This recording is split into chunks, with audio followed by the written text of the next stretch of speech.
Bonne écoute. Bonjour à tous. Alors, aujourd'hui, on va essayer de faire une petite introduction au livre de l'Apocalypse. L'idée, ce serait de vous donner envie de lire le livre et que vous ayez quelques clés pour pouvoir l'étudier vous-même. Donc voilà, alors je sais qu'il y en a un certain nombre ici qui ont déjà commencé, donc ils ne vont peut-être pas apprendre grand-chose. Kaz nous a déjà fait un petit message il y a quelques semaines, justement sur l'Apocalypse, et du coup, si vous ne l'avez pas écouté, je vous invite à aller l'écouter sur le podcast de l'Église Vie. Parce qu'on va reprendre quand même quelques petites choses qu'elle a dit, enfin du coup, je ne vais pas reprendre ce qu'elle a déjà dit. J'aimerais simplement rappeler le centre de ce que Kaz nous a rappelé la dernière fois, qui est le point principal du livre de l'Apocalypse, à savoir que à la fin, Jésus gagne. Donc, ça peut paraître un peu... ça peut vous faire sourire de dire ça. C'est vrai que quand elle le disait, on en a souri. On nous a un peu, entre guillemets, gâché la fin de l'histoire. Mais c'est vrai que c'est le point principal du livre de l'Apocalypse. Je reviendrai tout le long du message dessus. À la fin, Jésus gagne et il nous a transmis ce livre pour nous encourager à persévérer dans la foi. Voilà, c'est je dirais le résumé de l'Apocalypse. Alors, j'aimerais poser une première question avant de commencer. Pourquoi est-ce qu'on a appelé ce livre ainsi ? C'est du grec ? Ouais, bonne réponse. Alors, contrairement à ce qu'on pourrait penser, le livre de l'Apocalypse ne s'appelle pas Apocalypse parce qu'il décrit des événements qui sont d'une ampleur extraordinaire. C'est l'inverse. Le terme Apocalypse a perdu son sens premier au fil des années parce que la Bible a mis ça comme titre, enfin les gens qui ont rajouté des titres au livre de la Bible ont choisi ce titre, et qu'à l'intérieur du livre, il y a effectivement des catastrophes, comme on l'a vu avec Kaz. Il y a des fléaux, des catastrophes naturelles, il y a des choses qui vont d'une ampleur de plus en plus grande jusqu'à la destruction du monde.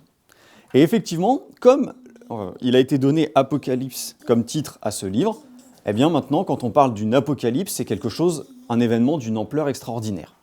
Mais en fait, le livre s'appelle Apocalypse pour une raison très simple, c'est le premier mot du texte. C'est pas le seul livre de la Bible qui fonctionne comme ça. Un autre exemple très simple, c'est la Genèse. Genèse, en français, ça veut dire le début, ou au commencement. Et ça tombe bien, c'est les premiers mots du passage. En l'occurrence, au commencement, le premier mot de la Bible.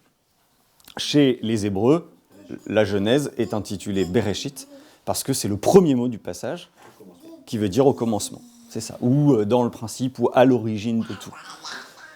Donc voilà, le livre de l'Apocalypse s'appelle Apocalypse parce que c'est le premier mot du texte. Alors, la deuxième question, ce serait qu'est-ce que ça signifie, Apocalypse ?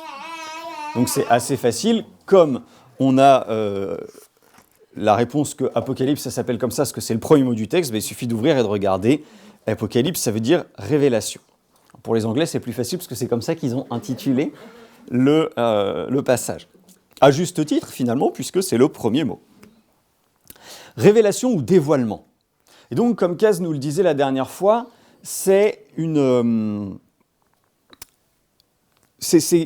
prophétie qui nous est donnée par Jésus dans le but de révéler quelque chose, de dévoiler. Donc, ça veut dire que c'est facile à comprendre. Puisque si jamais on ne comprend rien, on ne dévoile pas.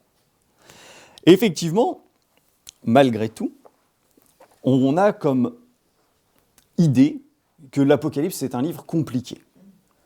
Alors pourquoi ?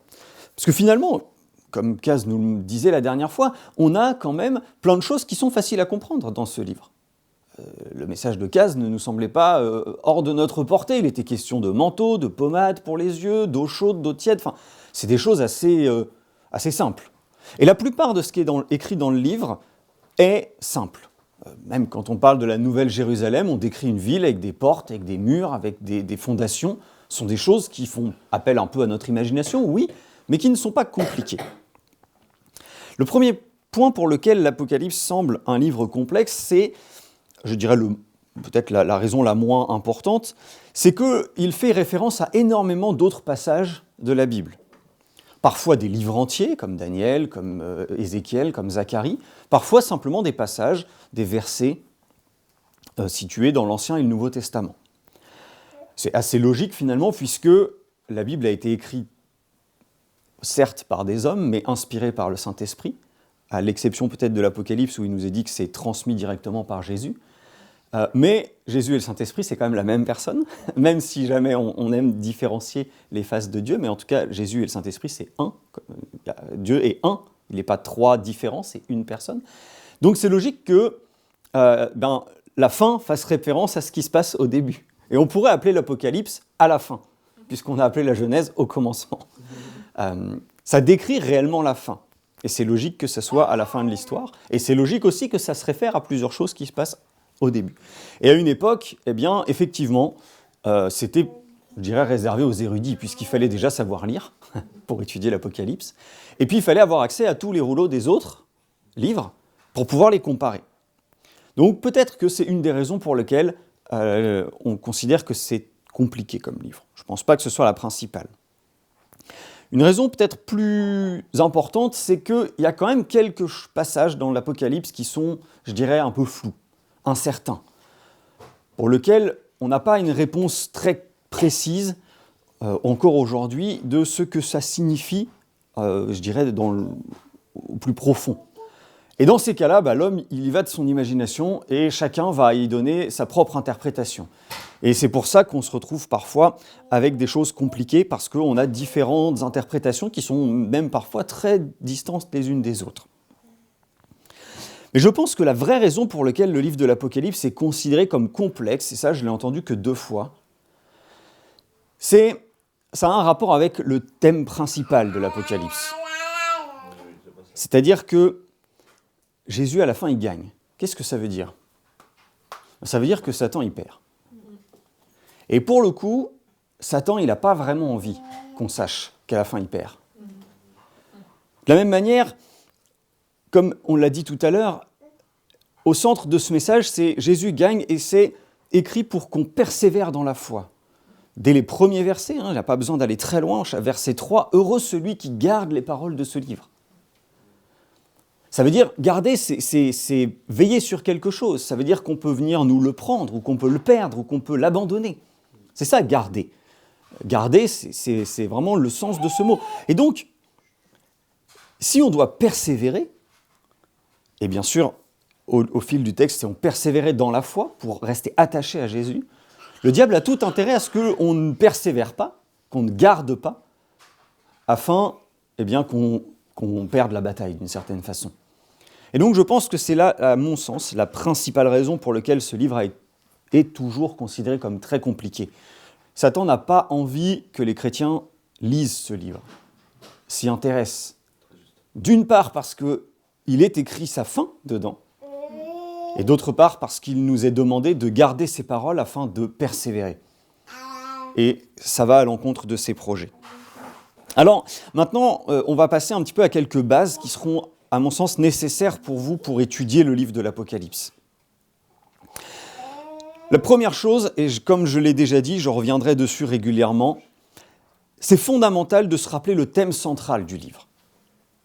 À la fin, Jésus gagne.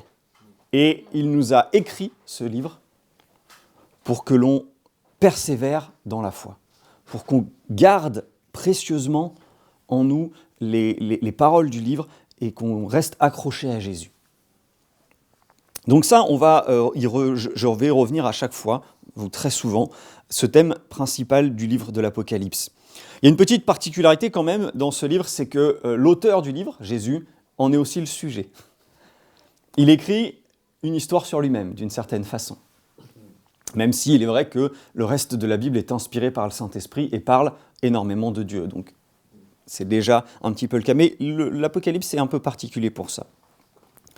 Dans l'Apocalypse, il y a beaucoup de symboles qui vont être retrouvés, que vous allez voir au fil du texte. Je ne vais pas m'étendre dessus parce qu'à mon sens, vous n'aurez besoin que, entre guillemets, d'une concordance pour pouvoir les comprendre. Comme je le disais, beaucoup de choses dans l'Apocalypse font référence à d'autres passages de la Bible. Aujourd'hui, on a des outils très pratiques, sous forme de livres, les concordances. Parfois, dans les Bibles, il y a des petites annotations. Maintenant, il y a des outils informatiques aussi pour permettre de retrouver d'où sont tirés les passages. Et si vous voulez étudier l'Apocalypse, il faudra vous munir au moins d'un de ces éléments, ou plusieurs. Et c'est intéressant d'avoir plusieurs parce que toutes les Bibles, par exemple, ne mettent pas les mêmes annotations. Et ça vous permet d'avoir une plus grande vision des choses. En revanche, lorsque vous utilisez une concordance, et c'est un conseil de ma part, ne vous référez pas juste au verset qui est cité. Alors certes, c'est intéressant, mais je dirais que ça manque un peu de profondeur. Si vous lisez par exemple, on peut lire au verset 4, verset 7, « Le voici qui vient avec les nuées, tout œil le verra, même ceux qui l'ont transpercé. Et toutes les familles de la terre pleureront amèrement sur lui. » Ce passage, quand vous le lisez, vous vous dites « Ah, ceux qui l'ont transpercé, ce sont les gens d'Israël, de Jérusalem. » Et puis, si vous regardez, votre Bible vous dira « ça réfère à Zacharie. » Vous allez voir dans Zacharie, vous voyez ceux qui l'ont transpercé. Ah voilà, c'était ça. Ça ne vous a pas avancé à grand-chose. Par contre, si vous lisez tout le passage, vous voyez que Zacharie il s'adresse au grand prêtre de l'époque Josué et au gouverneur de Jérusalem Zorobabel, qui avait été installé là par le roi Darius pour reconstruire la ville. Et il y a toute une prophétie sur la reconstruction de Jérusalem, mais qui a une portée bien plus lointaine, puisqu'effectivement, quand on lit dans ce texte, on voit que Dieu parle de lui à la troisième personne, et au milieu d'une phrase, il change en disant « Moi, celui qu'ils ont transpercé ». Et ensuite, il reprend sa phrase. Et on voit clairement à ce moment-là que ça sort en fait du contexte. Et c'est intéressant de voir tout ce qu'il y a autour, parce que même si le reste du texte est adressé effectivement à des gens à l'époque, eh bien il y a énormément de comparaisons qu'on peut faire avec Jésus dans ce passage. Donc lorsque vous utilisez une concordance, ne lisez pas simplement le verset auquel ça fait référence, mais lisez tout le contexte autour, c'est très intéressant. Bien sûr, ça prend plus de temps. Alors, pour lire l'Apocalypse, vous pouvez aussi, et l'étudier, vous pouvez aussi vous munir de commentaires. Il y a beaucoup de gens qui ont écrit des commentaires sur le livre de l'Apocalypse. Vous pouvez écouter des prédications. Par contre, dans ce cas-là, il va falloir comprendre certaines choses à l'avance. Il y a plusieurs systèmes d'interprétation de l'Apocalypse dans son ensemble et dans certaines parties, et c'est ça dont que je vais vous présenter pour que vous sachiez un petit peu comment aborder ces commentaires ou ces prédications. Il y a 4 systèmes d'interprétation de l'ensemble du livre. Le premier, c'est ce qu'on appelle le prétérisme, c'est-à-dire le passé. Ça sous-entend que tout ce qui est écrit dans l'Apocalypse a déjà eu lieu. Le principal problème de cette approche, c'est que si tout ce qui est écrit a déjà eu lieu, la Nouvelle Jérusalem et la Nouvelle Terre ont déjà eu lieu, et en gros, nous, on a un peu raté le truc, quoi. Pas de bol. Donc, c'est une approche qui n'est pas parfaite. Une autre approche, c'est ce qu'on appelle l'historicisme, c'est d'une certaine façon le présent. C'est-à-dire que chaque partie de l'Apocalypse, chaque chapitre, ou groupe de chapitres, ou groupe de versets, correspond à une époque de l'histoire. Les premiers chapitres aux églises d'Asie de l'époque. Et puis les chapitres qui suivent au 1er siècle, et ainsi de suite, avec une tranche de temps et de chapitres un peu variables. Et le vrai problème de cette approche, c'est que ça veut dire que ce qui s'est passé avant ne nous concerne plus, ce qui n'est pas encore arrivé ne nous concerne pas non plus, et puis il va falloir trouver qu'est-ce qui correspond à nous aujourd'hui dans le texte. Ce n'est pas une approche non plus très évidente. La troisième approche, c'est celle du futurisme. Autrement dit, tout ce qui est dans le texte, ça arrivera, mais plus tard. Là encore, il y a un gros problème, c'est que les lettres aux églises d'Asie, elles étaient adressées aux églises d'Asie. Ils ont existé, ces églises, on en a des traces. Donc là encore, ça paraît un peu, difficile à croire que ce soit la bonne approche. Et la quatrième approche, c'est celle qu'on appelle l'idéalisme. C'est-à-dire que finalement, ce n'est pas temporel. Ce n'est pas des choses qui vont se passer physiquement sur Terre. Tout ça, c'est des vérités spirituelles. Ça se rapproche vraiment de la phrase de Jésus qui dit « vous devez persévérer ». Donc s'il dit « on doit persévérer », donc tout ça, c'est quelque chose d'abstrait. Là encore, ça paraît peu probable. Un exemple très simple, il est question à un moment d'une pluie de feu. On peut penser aux plaies d'Égypte, la pluie de feu. Si on croit que le reste de la Bible dit vrai qu'il y a eu une pluie de feu en Égypte, on n'a pas de raison de penser que ce sera simplement quelque chose d'abstrait. Ça n'a pas de sens. Donc finalement, ces 4 approches, il n'y en a aucune qui est vraiment la bonne approche pour traiter de l'ensemble du livre de l'Apocalypse. Néanmoins, ils ont quand même des points positifs. Si on prend l'approche du passé, effectivement, les lettres écrites aux églises s'adressaient bien aux églises de l'époque, donc c'est déjà passé. Mais l'approche idéaliste dit, oui, mais elle parle encore à l'église aujourd'hui. Comme Kaz nous en a parlé dans son message. Est-ce que mon église, c'est comme cette église de Laodicée ? Ou celle d'Éphèse, ou celle de Pergame, ou un mélange un peu de tout ? Est-ce que moi-même, je suis dans la persécution ? On peut facilement imaginer que certaines églises du monde, là où il y a une persécution physique, se reconnaissent dans des lettres de la 2e et la 6e église, par exemple. On peut imaginer que certaines églises soient imprégnées de l'immoralité sexuelle ou de l'amour de l'argent. Comme un petit peu ce que Kaz nous parlait de l'église de Laodicée, vous vous croyez riche.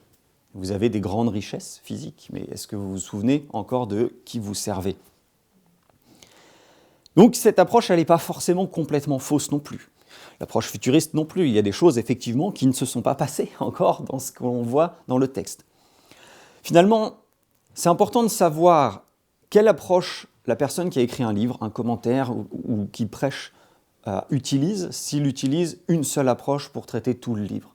Ça vous permet ainsi d'avoir un certain recul. Dans tous les cas, il me semble fondamental lorsque vous écoutez un commentaire, un prédicateur, ou que vous lisez un commentaire, mais c'est valable pour toute prédication, de garder à l'esprit ce que Paul nous dit à 2 reprises dans Actes 17 et dans 1 Thessaloniciens 5. Étudiez tout à la lumière de la parole de Dieu et rejetez ce qui ne correspond pas. Acte 17, Paul arrive chez les Béréens, et c'est dans une ville, c'est là qui s'appelle Bérée, et les Juifs de cette ville sont très favorables à Paul, et il est dit, tous les jours ils étudiaient la parole pour voir si ce que l'on leur disait était vrai. Voilà, ils comparaient les paroles de Paul à ce qu'il disait dans la Bible. Lorsque vous écoutez un message, quel que soit le thème, vérifiez. Vérifiez toutes les citations bibliques, à la fois sur le verset et le contexte du verset. C'est très facile de tirer un verset de son contexte et de l'utiliser pour ce qu'on veut. Et s'il y a des choses historiques, vérifiez. Aujourd'hui, grâce à Internet, on a un facile accès à l'information quand même. Ça peut parfois être difficile de trouver les choses parce qu'on parle de choses du passé, il y a très longtemps. Mais vérifiez. Et 1 Thessaloniciens, c'est pareil, ne gardez que ce qui est bon. Voilà ce que Paul dit aux Thessaloniciens. Donc, en tout cas, ça vous permettait d'avoir une idée des systèmes d'interprétation sur l'Apocalypse en entier. Ensuite, toujours sur la structure de l'Apocalypse, le livre de l'Apocalypse, il a une particularité dans sa façon d'être écrit, c'est qu'il est exactement comme tous les autres livres de la Bible. Parce qu'il a été écrit par la même personne, finalement. Et on retrouve des formes de style littéraire, comme dans le reste de la Bible, c'est-à-dire, on en a 2 particulièrement, le parallélisme, donc ça c'est assez simple à comprendre, vous avez quelque chose qui va se répéter très précisément pareil. Un exemple, c'est Daniel. Dans les histoires de Daniel, il y a un roi qui a un rêve. Il veut l'interprétation de son rêve, il appelle les sages ne savent pas, il menace les sages, quelqu'un pense à appeler Daniel, l'Éternel donne la réponse à Daniel, puis Daniel donne la réponse au roi, et le roi remercie Daniel ou Dieu. Et puis on recommence, il y a un autre roi, avec de nouveau un rêve, etc., etc. Dans le livre de Daniel, le parallélisme, il est facile, c'est des histoires successives. Ça ne vous fait pas penser à un autre roi qui a un rêve ?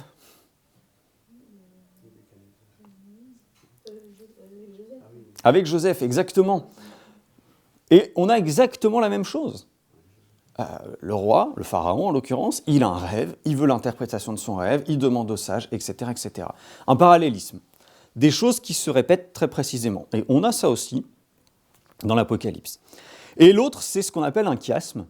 Le chiasme, c'est une figure de style qui fait prendre un premier thème, puis un deuxième thème, puis un troisième thème, et puis on répète le troisième thème, puis le deuxième thème, puis le premier thème. Et parfois, au milieu, il y a un thème supplémentaire, isolé, sur lequel on veut porter une attention ou qui est juste unique. Ça ne veut pas dire que les passages font uniquement référence à ce thème, mais c'est-à-dire que vous pouvez trouver cela dans les passages. Un exemple, dans les 7 lettres aux églises, la première et la 7e lettre, vous trouverez que Dieu encourage les églises à se repentir. La 2e et la 6e à persévérer. La 3e et la 5e, de nouveau à se repentir.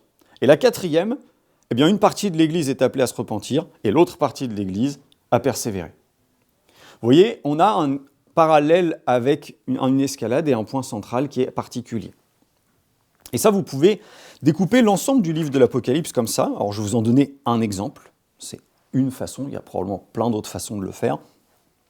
Cet exemple, il est centré sur le chapitre 12, où on a la guerre entre la femme et le dragon. Autour, vous avez des thèmes. Apocalypse 11, les 2 témoins. Apocalypse 13, les 2 bêtes. Ensuite, de 7 à 10, les récompenses pour les justes avec 7 trompettes. Et chapitre 14 à 16, récompenses pour les justes avec 7 coupes. Chapitre 4 à 6, les premiers jugements. Chapitre 17 à 20, les derniers jugements. Chapitre 2 et 3, des avertissements et des promesses. Chapitre 21, les bénédictions et l'accomplissement de ces promesses. Et chapitre 1, une prophétie sur le retour de Jésus. Chapitre 22, une prophétie sur le retour de Jésus. Donc vous voyez un système où on a comme une pyramide, si vous voulez, avec un thème qui se retrouve à la fin, puis un thème qui se retrouve un peu avant la fin, et ainsi de suite, et avec un thème central. Voilà, celui que je vous ai donné là, c'est un exemple. Il y en a très certainement d'autres. Moi, ce que j'aime beaucoup quand je découvre ça, c'est que je trouve que ça fait une certaine harmonie. Il y a un ordre, il y a un peu presque une mélodie du texte. Et comme je le disais, là, c'est un exemple, mais il y en a bien sûr d'autres. Ensuite, ce que vous pouvez avoir comme que vous pouvez retrouver comme figure de style, ce sont des comparaisons. Par exemple, premier chapitre, vous avez une description de Jésus, et dans le chapitre 2 et 3, vous retrouvez chaque morceau de la description au début de chaque lettre et à la fin de chaque lettre. Et vous pouvez retrouver et faire les parallèles et les liens, les comparaisons entre chaque étape. Donc voilà un petit peu pour la structure générale du texte. Ensuite, au sein de l'Apocalypse, vous allez trouver en particulier 3 séries de fléaux, ou de désastres, ou de catastrophes, peu importe comment vous les appelez. Là encore, il y a plusieurs interprétations. Certains disent c'est linéaire. On prend le premier dans l'ordre d'apparition du texte, 7 sceaux, puis 7 trompettes, puis 7 coupes. Et ça se passe dans cet ordre-là. C'est intéressant, à condition que ce soit isolé du reste du texte. Parce qu'entre ces séries, il y a des passages d'interludes, de textes, qui ne semblent pas être chronologiques dans le terme de l'histoire. Et si jamais vous essayez à tout prix que ça aille dans ce sens-là, ça ne marchera pas. Ensuite, il y a l'interprétation qui dit, non, en fait, c'est simultané.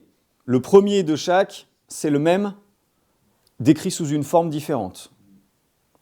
Là, c'est pareil, ça ne semble pas très possible, surtout quand vous comparez le troisième, par exemple, le troisième sceau avec la troisième trompette, avec la troisième coupe, ça n'a rien à voir les uns avec les autres. Donc, ça paraît pas possible. Et puis, il y a une dernière interprétation qui dit c'est superposé. C'est une partie linéaire, une partie simultanée. Et là, j'ai entendu 2 grandes façons de voir les choses. Il y en a un qui dit c'est premier au 6e sceau, et le 7e sceau contient tout ce qui reste.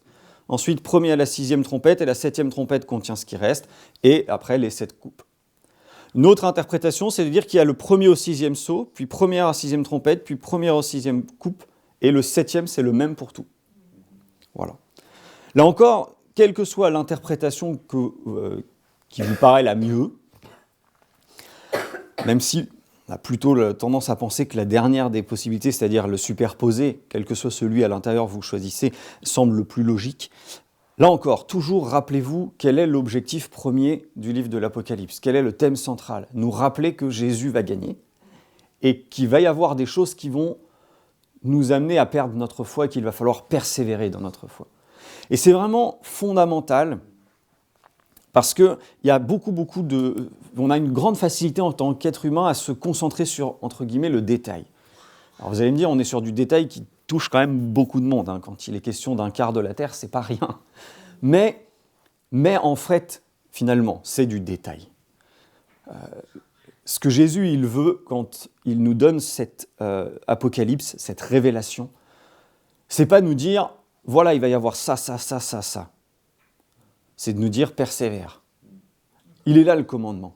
Persévère à travers ce que tu vas traverser. Un dernier point important à savoir, c'est, parce que c'est quelque chose que vous allez entendre beaucoup dans les commentaires de l'Apocalypse, c'est par rapport à l'enlèvement de l'Église. Je ne vais pas m'étendre très longtemps dessus. Il y a trois écoles. Il y a ceux qui disent que l'enlèvement de l'Église a lieu avant tout ce qui se passe dans le livre, pendant ou après. Le avant semble peu probable, pour la raison principale du thème central, c'est-à-dire persévère. Si tu n'as pas ce qui se passe après, ça ne sert à rien qu'on nous écrive un truc en nous disant persévère. Donc ça ne semble pas logique. Pour le reste, on reverra une fois qu'on fera l'étude vraiment en équipe. Et là encore, je reviens à ce thème, et c'est vraiment ce qui conclura le message et qui est vraiment le plus important. L'Apocalypse est écrit par Jésus pour nous dire, voilà ce qui va se passer à la fin, je gagne. Par contre, avant la fin, il va y avoir beaucoup de choses qui vont se passer et il va falloir persévérer. Et comme je le disais tout à l'heure, on peut voir des liens, des parallèles avec ce qu'il y a dans le reste de la Bible. Si je vous dis un passage de la Bible où il est question de pluie de feu et de glace, d'eau changée en sang, de nuées d'insectes, de plaies, d'ulcères, de nuits, de tremblements de terre, vous pensez à quoi ? Les 10 plaies d'Égypte. C'est la première chose à laquelle 99% des chrétiens vont penser. Pourtant, tout ça, ça arrive aussi dans l'Apocalypse. Alors, certains pourront dire que c'était une répétition de la fin des temps. On se prépare, un essai. C'est plus un avertissement. Si jamais vous vous trouvez en difficulté lorsque vous lisez l'Apocalypse, laissez-le de côté et concentrez-vous sur les paroles de Jésus. Dans les évangiles, Jésus il parle à un moment sur la fin des temps. Et qu'est-ce qu'il dit ? Dans la fin des temps, il y aura des rumeurs de guerre et des guerres. Il y aura de la persécution. Il y aura une rébellion contre Dieu. Il y aura des faux prophètes. Tout ça, vous le retrouvez dans l'Apocalypse. Écrit différemment, détaillé ou moins, ou plus, selon les passages. Qu'est-ce que Jésus nous dit aussi ? Il nous dit que ça va aller de plus en plus fort et ça va se répéter de plus en plus. Soyons très attentifs à ne pas nous dire « Ah, c'est exactement ça, et ça s'est produit tel jour à telle heure. » Non, peu importe, même si c'est vrai. Qu'est-ce qui est important ? C'est qu'il va y avoir de plus en plus souvent. De la même manière, lorsqu'il est écrit qu'il va y avoir un fléau sur un tiers, un quart de la terre, plutôt que de se dire est-ce que ça va être plutôt à tel endroit ou à tel endroit, essayons de nous dire, de savoir le reconnaître. Parce que finalement, ce que Jésus il dit, c'est préparez-vous. Si on doit se préparer, ça veut dire qu'il y a un risque. Ça veut dire qu'on peut perdre quelque chose. Vous connaissez ce dicton, un homme averti en vaut deux. Ça veut dire que si jamais tu es au courant de quelque chose qui va se passer, tu as le temps de te préparer. Un exemple un peu amusant, ce serait de dire si le gouvernement nous dit dans une semaine, il n'y a plus d'essence parce qu'il y a une rupture mondiale de pétrole, vous allez vous acheter un vélo, vous allez revoir votre planning, vous organiser, prévoir, etc. Et puis vous allez faire en sorte de ne pas être loin de chez vous le jour où il n'y a plus d'essence dans la voiture. Si par contre personne ne vous dit rien et que vous vous retrouvez loin de chez vous avec plus d'essence et qu'il n'y en a plus du tout, là vous allez être beaucoup plus embêté. C'est un peu ça que Jésus il fait avec ce texte. Il nous dit voilà ce qui va se passer. Et finalement, est-ce qu'on ne voit pas déjà des signes ? On a parlé, en particulier avec Clara, mais en Église, de l'Église persécutée. À certains endroits dans le monde, on est dans ce que l'Apocalypse nous dit. Vous serez mis à mort à cause de mon nom. À certains endroits dans le monde, il y a des catastrophes naturelles. Je n'ai pas besoin de vous apprendre, il n'y a pas longtemps, il y a eu une très grosse tempête à La Réunion. Puis, il y a eu les inondations à Mayotte. Et il y a eu encore et encore. Et on en entend des choses. On entend les guerres et les rumeurs de guerre. Ça, c'est pareil. Ce n'est pas quelque chose d'inhabituel, malheureusement. Et puis, au-delà de ça, tout au long de l'Apocalypse, il est question d'une rébellion contre Dieu. Est-ce qu'on n'a pas déjà ça dans nos sociétés ? Là où peut-être à d'autres endroits, la religion a encore un poids important, en France en tout cas, elle est mise de plus en plus à part. Des choses que la Bible dit être fondamentales sont rejetées. À une époque, on disait que la relation sexuelle, c'était dans le mariage. Aujourd'hui, si vous dites que vous attendez le mariage, on vous considérera comme le dernier des crétins. Un rejet de Dieu de plus en plus important. Comme a dit Jésus, ces choses vont arriver, vont se répéter et vont augmenter en intensité. Si on pense que la Bible dit la vérité, alors ce qui est écrit dans l'Apocalypse arrivera, littéralement. Mais ce n'est pas pour ça que Jésus l'a écrit. C'est vraiment pour nous dire, attention, préparez-vous. Sachez que ces choses vont arriver et sachez les reconnaître. Il le dit d'ailleurs très bien. Vous savez interpréter le temps et interpréter les éléments de la nature pour vous préparer. Moi, j'ai entendu des dizaines de fois mes collègues dire « Ah, demain il va faire froid parce qu'il n'y a pas de nuages ce soir. » C'est pas faux. Ce sont des choses qu'on a vues, qu'on a appris. Et si on sait interpréter la météo, interpréter les événements qui se passent autour, alors soyons attentifs pour interpréter ce que Jésus nous dit. Faites attention à ça, à ça, à ça. Il nous donne des consignes. Il dit, lorsque ces choses arriveront, éloignez-vous de la corruption en général, d'une certaine façon. Soyons attentifs à garder notre esprit concentré sur sa parole, à rejeter ce qui pourrait nous faire chuter, ce qui pourrait nous détourner de Dieu. Parce que l'objectif principal et central de ce livre, c'est de rappeler ces deux vérités. À la fin, Jésus gagne et persévérer. Gardez ce message précieusement. Et ça, c'est facile de le voir, on n'a pas besoin d'aller très loin dans le livre. C'est les 3 premiers versets.